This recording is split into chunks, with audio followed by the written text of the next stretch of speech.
भाई जरा सोच, तू एक इंटरनेट सर्विस ले रहा है, ऊपर से सैटेलाइट के जरिए, जैसे स्टारलिंक वगैरह का प्लान हो। अब सरकार बोलेगी, भाई जो कंपनी तुझे इंटरनेट दे रही है उसे हर साल तेरे नाम पर 500 रुपये एक्स्ट्रा देना पड़ेगा। सीधा सीधा 500 रुपये हर कस्टमर पर एक्स्ट्रा टैक्स। अब बोलो वो कंपनी क्या करेगी? हाँ, बिल्कुल सही सोचा, सीधा वो 500 रुपये तेरे बिल में जोड़ देगी। यानी जो इंटरनेट तू 1000 रुपये में ले रहा है वो अब 1500 रुपये का हो सकता है।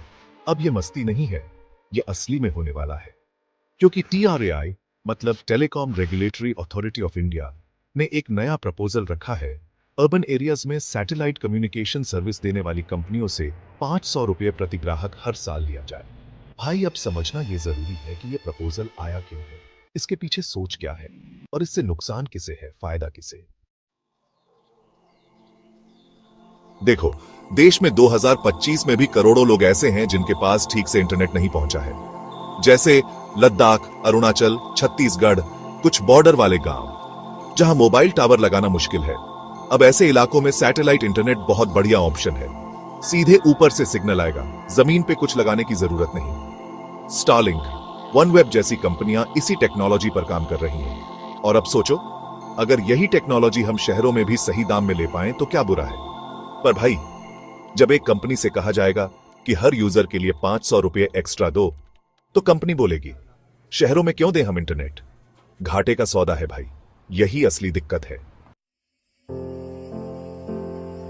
TRAI बोल रहा है, देखो भाई, ये जो स्पेक्ट्रम है ना, यानी हवा में जो फ्रीक्वेंसी चलती है वो फ्री नहीं है। जैसे मोबाइल कंपनियां स्पेक्ट्रम खरीदती हैं, वैसे सैटेलाइट कंपनियां भी खरीदें। और क्योंकि स्पेस वाला स्पेक्ट्रम थोड़ा अलग होता है, तो उसके लिए ये 500 रुपये वाला मॉडल सुझाया गया है।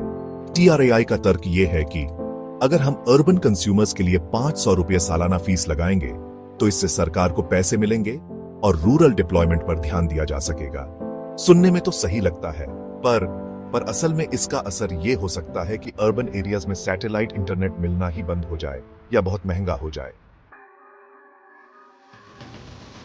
स्टारलिंक पहले से ही इंडिया में घुसने की तैयारी कर रहा है।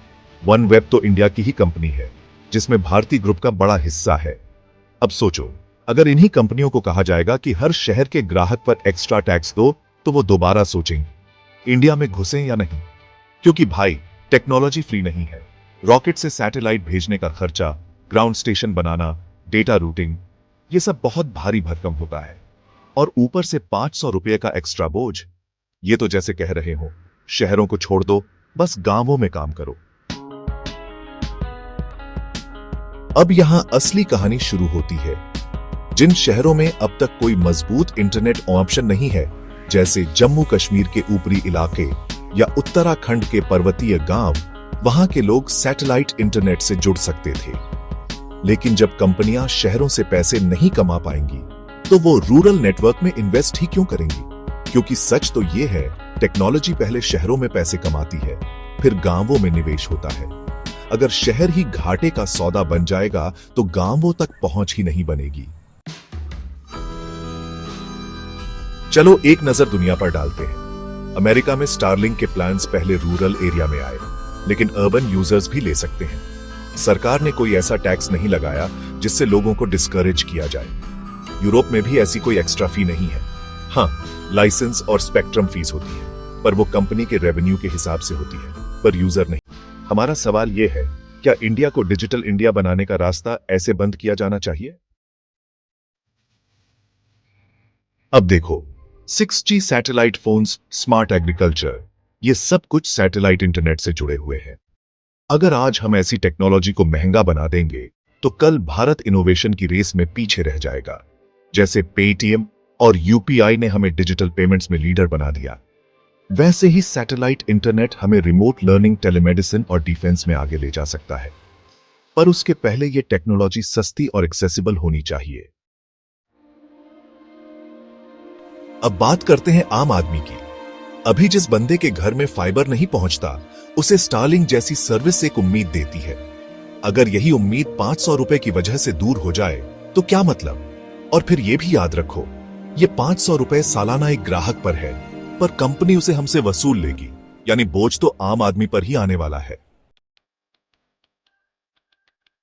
सरकार और टीआरआई को चाहिए कि वो ऐसे मॉडल बनाएं जो एक, कंपनियों को डिस्करेज न करें, दो, लोगों तक नई टेक्नोलॉजी सस्ती में पहुंचा सकें, और तीन, देश को डिजिटल इंडिया के सपने से दूर न करें।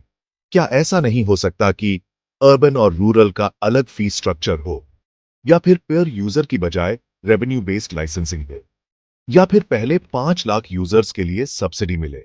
जवाब है, हो सकता है, बस नियत होनी चाहिए। बात इतनी सी है भाई, सैटेलाइट इंटरनेट को लग्जरी नहीं, जरूरत समझो। टीआरआई को चाहिए कि वो टेक्नोलॉजी के रास्ते खोलें, बंद ना करें। अगर इस वीडियो से तुम कुछ नया समझे हो तो इसे शेयर करना जरूरी है, ताकि सरकार तक ये बात पहुंचे कि हम लोग पीछे नहीं रहना चाहते। हर भारतीय को तेज इंटरनेट चाहिए, चाहे वो लद्दाख में हो, बस्तर में या शहर के बीचों बीच।